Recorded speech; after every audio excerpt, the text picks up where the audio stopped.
Hello everyone. আজকে আমরা দেখব ইংরেজি দ্বিতীয় পত্রের গ্রামার পার্টের খুবই গুরুত্বপূর্ণ টপিক প্রিপজিশন। আমাদের পরীক্ষাতে সাধারণত প্রিপজিশন গুলো যে আসে, একটা হচ্ছে জেনারেল ইউজ অফ প্রিপজিশন আর এক পার্ট হচ্ছে অ্যাপ্রোপ্রিয়েট প্রিপজিশন।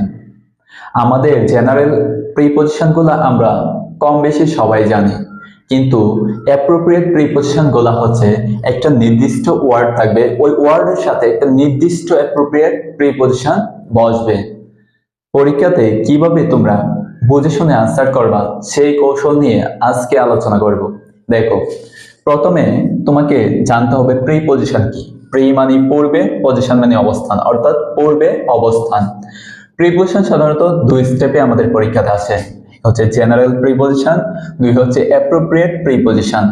জেনারেল প্রিপজিশন গুলা আমরা সাধারণত জানি in, on, of, from, for, with, without ইত্যাদি, এরকম 30 থেকে 40টা জেনারেল প্রিপজিশন আছে। অ্যাপ্রোপ্রিয়েট প্রিপজিশন হচ্ছে একটা শব্দের সাথে নির্দিষ্ট করে একটা প্রিপজিশন বসে, যেমন অ্যাডিক্টিভ টু, অ্যাডিক্টেড এর সাথে টু হচ্ছে নির্দিষ্ট করে বসে। এরকম কিছু অ্যাপ্রোপ্রিয়েট প্রিপজিশন আছে যেগুলো তোমাকে খুব ভালোভাবে মুখস্থ করতে হবে। তো আমরা প্রিপজিশন আনসার করার আগে প্রথমে আমরা যে প্যাসেজটা দেওয়া থাকবে ওই প্যাসেজটা থেকে বুঝতে হবে। দেখো, দুইটা পয়েন্ট আমরা খেয়াল করব।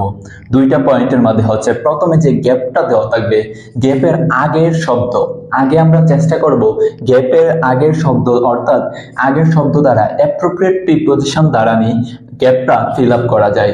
যেমন যদি গ্যাপের আগের শব্দে অ্যাডিক্টেড থাকে তাহলে অ্যাডিক্টেড টু বসাবো, আর জেনারেল প্রিপজিশন দেখার কোনো দরকার নাই। গ্যাপের আগের শব্দ যদি হ্যাঙ্কার থাকে তাহলে হ্যাঙ্কার আফটার বসাবো। গ্যাপের আগের শব্দ যদি সাফার থাকে তাহলে সাফার ফ্রম বসাবো। গ্যাপের আগের শব্দ যদি অ্যাট থাকে তাহলে আমরা অ্যাট টু বসাবো। গ্যাপের আগের শব্দ যদি প্রে থাকে তাহলে প্রে ফর বসাবো। এরকম অ্যাপ্রোপ্রিয়েট প্রিপজিশন গুলো যখন আমরা পারবো তখন আমরা প্যাসেজ বা যেটা দেওয়া থাকবে ওইটা থেকে শুরুতে দেখবো গ্যাপের আগের শব্দ দ্বারা আমাদের প্রিপজিশন গুলো হচ্ছে কিনা।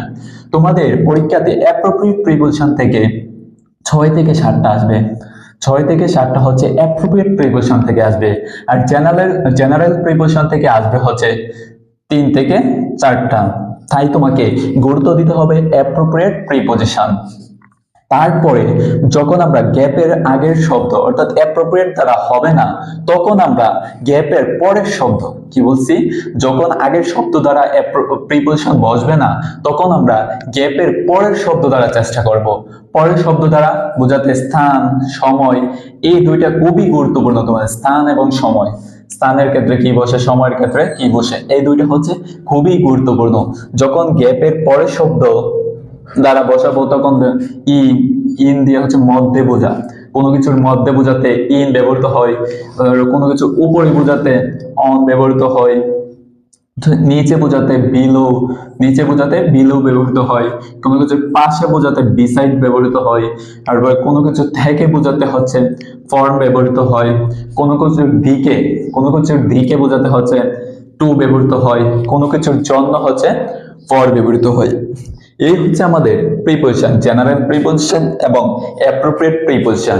তাই তোমাকে জেনারেল প্রিপজিশনও চিনতে হবে, অ্যাপ্রোপ্রিয়েট প্রিপজিশন গুলো খুব ভালোভাবে জানতে হবে। আজকে আমরা এখন আমরা দেখব জেনারেল ইউজ অফ প্রিপজিশন।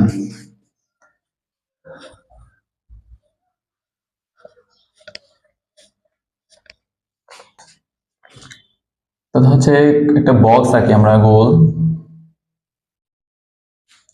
কোনো কিছুর মধ্যে বোঝাতে আমরা কি ব্যবহার করি, ইন। কোনো কিছুর মধ্যে বোঝাতে আমরা কি ব্যবহার করি, ইন। তারপরে হচ্ছে কোনো কিছুর বাইরে বোঝাতে, বাইরে বোঝাতে আমরা কি ব্যবহার করি, আউট, অর্থাৎ বাহিরে। তারপর হচ্ছে বাহির থেকে কোনো কিছু ভিতরে বোঝাতে, বাহির থেকে কোনো কিছু ভিতরে বোঝাতে তখন আমরা ইনটু। তার কোনো কিছুর মধ্যে হচ্ছে ই, তারপরে হচ্ছে বাহির থেকে ভিতরে হচ্ছে যখন আসবে ইনটু, আর কোনো কিছু বাহিরে বোঝাতে হচ্ছে আউট, কোনো কিছুর বাহিরে বোঝাতে হচ্ছে আউট। আবার ভিতর থেকে বাহিরে, যখন ভিতর থেকে কোনো কিছু বাইরে যাবে তখন হবে আউট অফ। কোনো কিছুর ভিতর থেকে যখন বাইরে যাবে তখন হচ্ছে আউট অফ, আর আউট হচ্ছে বাইরে। তারপর দেখো কোনো কিছুর উপরে বোঝাতে, আমরা কোনো কিছুর উপরে বোঝাতে হচ্ছে অন, কোনো কিছুর উপরে বোঝাতে হচ্ছে অন। কোনো কিছুর উপরে যখন লেগে থাকবে তখন হবে অন, আবার অধিক উপরে যখন বসাবে তখন হবে ওভার। ওভার, ওভার হচ্ছে কোনো কিছু চলমান থাকবে যখন, ওভার হচ্ছে কোনো কিছু যখন চলমান থাকবে। অন তো উপরে আছে, অনের উপরে আবার যখন কোনো কিছু চলমান থাকবে তখন হবে ওভার। তারপরে দেখো এক পাশ থেকে আরেক পাশে যখন লেগে থাকবে তখন হবে অ্যাক্রস। অ্যাক্রস, অ্যাক্রস এবং ধো, অ্যাক্রস এবং ধো। কোনো কিছুর এক পাশ থেকে অন্য পাশে যখন লেগে থাকবে তখন হবে অ্যাক্রস অথবা ধো, অ্যাক্রস অথবা ধো। তারপরে বাহির থেকে যখন ভিতরে আসবে, সামনের দিকে যাবে তখন হবে towards, towards to, towards to. বাইরে থেকে যখন কোনো কিছু ভিতরে লাগবে গিয়ে তখন হবে towards to, towards to. তাহলে নিচে থেকে যখন উপরে উঠবে, নিচে থেকে যখন কোনো কিছু উপরে উঠবে তখন হবে আপ, নিচে থেকে কোনো কিছু যখন উপরে উঠবে তখন হবে আপ, নিচে থেকে কোনো কিছু যখন উপরে উঠবে তখন হবে আপ। উপর থেকে যখন নিচে নামবে, উপর থেকে যখন নিচে নামবে তখন হবে ডাউন, উপর থেকে যখন নিচে নামবে তখন হবে ডাউন। নিচে থেকে যখন উপরে যাবে তখন হবে আপ, উপর থেকে যখন নিচে নামবে তখন হবে ডাউন। তারপর দেখো কোনো কিছু পাশে বোঝাতে বিফোর, কিছুর পাশে বোঝাতে বিফোর, কোনো কিছুর পূর্বে, সরি কোনো কিছু পূর্বে বোঝাতে, এটার পূর্বে বোঝাতে হচ্ছে বিফোর, বিফোর, পূর্বে বোঝাতে বিফোর।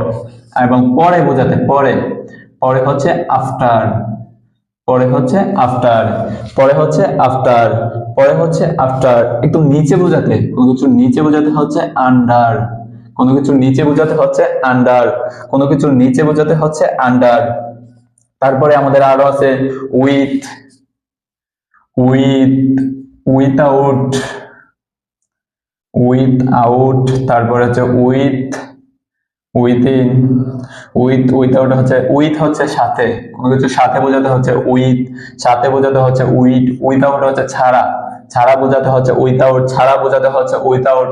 উইথিন হচ্ছে হচ্ছে মধ্যে বোঝাতে, উইথ হচ্ছে সাথে বোঝাতে, উইথআউট হচ্ছে ছাড়া বোঝাতে, উইথিন, উইথিন হচ্ছে মধ্যে বোঝাতে। তারপরে আমাদের আরেকটা আছে হচ্ছে বিটুইন, বিটুইন, বিটুইন হচ্ছে দুইজনের মধ্যে বোঝাতে, দুইজনের মধ্যে বোঝাতে বিটুইন, দুইজনের মধ্যে বোঝাতে বিটুইন। তারপরে দুইজনের অধিক বোঝালে, দুইজনের অধিক বোঝালে হচ্ছে এমং, দুইজনের অধিক বোঝালে হচ্ছে এমং। দুইজনের অধিক, দুইজনের অধিক যখন বোঝাবে তখন হবে এমং, দুইজনের অধিক যখন বোঝাবে তখন হবে এমং। আরো আছে হচ্ছে ফর, ফর হচ্ছে কোনো কিছুর জন্য, ফর হচ্ছে কোনো কিছুর জন্য বোঝাতে ফর, ফর হচ্ছে কোনো কিছুর জন্য বোঝাতে ফর, কোনো কিছুর জন্য বোঝাতে ফর। তারপর সিন্স, সিন্স হচ্ছে কোনো কিছুর জন্য বোঝাতে ফর। তারপর হচ্ছে অফ, অফ হচ্ছে র বা এর, র বা এর বোঝাবে অফ, এটা হচ্ছে অফ।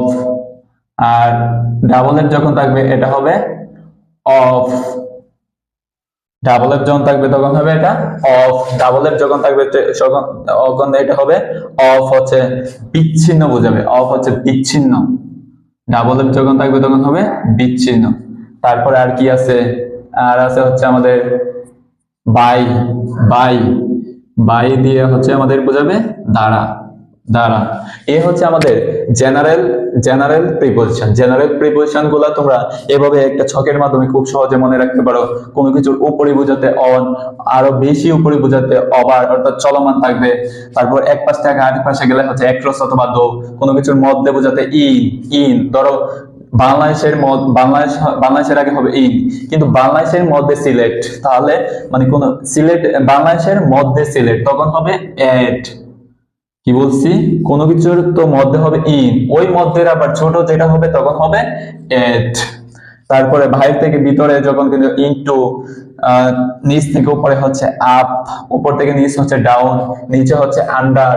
তারপরে আফটার হচ্ছে পরে, বিফোর হচ্ছে পূর্বে, আউট হচ্ছে বাহিরে, আউট হচ্ছে বাহিরে, টু ওয়ার্ডস হচ্ছে কোনো কিছু ক্রস, ঢোকা, ঢোকা, বাই হচ্ছে দ্বারা, অফ হচ্ছে বিচ্ছিন্ন, অফ এ অফ হচ্ছে র বা এর বোঝায়, উইথ হচ্ছে সাথে, উইথ অফ হচ্ছে ছাড়া, উইথিন হচ্ছে মধ্যে, বিটুইন হচ্ছে দুইজনের মধ্যে বোঝালে হচ্ছে বিটুইন, এমং হচ্ছে দুইজনের অধিক, অর্থাৎ দুইজনের অধিক, দুইজনের একজন এবং দুইজন বোঝালে হচ্ছে বিটুইন, এবং দুইয়ের অধিক, অধিক, দুইয়ের অধিক বোঝালে হচ্ছে এমং। আমরা আজকে দেখেছি প্রিপজিশনের জেনারেল রুলস অফ প্রিপজিশন। আমরা পরবর্তী পার্টে দেখব অ্যাপ্রোপ্রিয়েট প্রিপজিশন গুলা কিভাবে তোমরা খুব সহজে টেকনিক সহ মনে রাখবা। অ্যাপ্রোপ্রিয়েট প্রিপজিশন গুলো আমি একদম ইজি ওয়েতে তোমাদের দেখিয়ে দেব। তাই অ্যাপ্রোপ্রিয়েট প্রিপজিশন গুলো তোমাদের পরীক্ষাতে কিন্তু খুবই খুবই গুরুত্বপূর্ণ। তোমরা যারা এসএসসি 27 এবং 28 ব্যাচের শিক্ষার্থীরা আছো, আমি তোমাদের জন্য ইংরেজি 200 মার্কের একটি ঘোচানো প্রস্তুতির পরিকল্পনা নিয়ে এসেছি। তোমরা যারা এই 200 মার্ক নিয়ে খুবই টেনশনে আছো, তোমাদের আর টেনশনের কোনো কারণ নেই, আমি আছি তোমাদের সাথে। তাই ইতিমধ্যে আমি একটি হোয়াটসঅ্যাপ গ্রুপ খুলেছি। ওই হোয়াটসঅ্যাপ গ্রুপে তোমাদের ইংরেজি 200 মার্কের সমস্যা নিয়ে চলমান রানিং চলতেছে। ইতিমধ্যে 150 জন প্লাস স্টুডেন্ট হোয়াটসঅ্যাপ গ্রুপে জয়েন করে ফেলেছে। তোমরা যারা 2027 এবং 28 সালের প্রাণপ্রিয় শিক্ষার্থীরা আছো, তোমরা চাইলে ইংরেজির ভয় কাটাতে চাইলে আমাদের হোয়াটসঅ্যাপ গ্রুপে জয়েন করে ফেলো। হোয়াটসঅ্যাপ গ্রুপের লিংক এই ভিডিওর কমেন্টে দিয়ে দিব। ধন্যবাদ সবাইকে।